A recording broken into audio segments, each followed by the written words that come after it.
Sådan der. Her er det Josefine. Hun er 18 år. Hun går på Frederiksberg Gymnasium. Hun går til håndbold.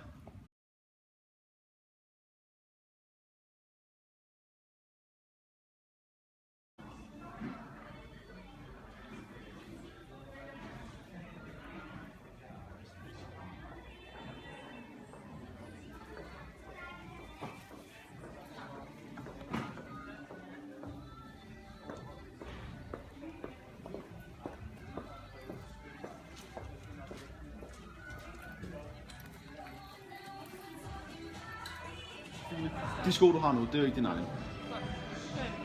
Hvor har du dem fra? Det, der fik mig til at gøre det, det var, at jeg havde fortalt alle, at jeg skulle have de her nye håndboldsko til det her stævne, vi skulle til. Men så efter, at min far blev fyret, så havde han ikke rigtig råd til at give mig håndboldskoene. Og så jeg ikke anden udvej til at stjæle. Knap 50% af alle unge har prøvet at stjæle på et tidspunkt i deres ungdom. Tror du, det er noget, din datter kunne finde på? Nej, det tror jeg ikke. Tror du, det har haft nogen påvirkning på Josefine, at du blev fyret for dit arbejde sidste år? Nej, det tror jeg ikke har haft nogen påvirkning. Jeg tror bare, hun vil leve med nogle færre ting. Men det er fint.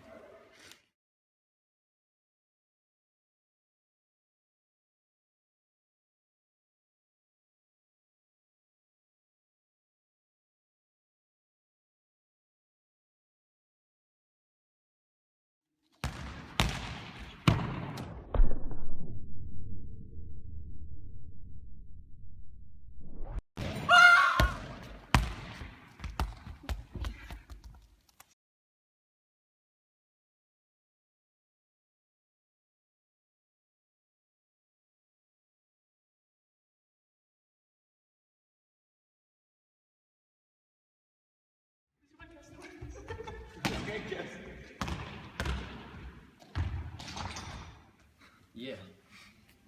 Knap halvdelen af alle unge, de har prøvet at stjæle på et tidspunkt i deres ungdom. Hvad skal jeg spørge mere? Jeg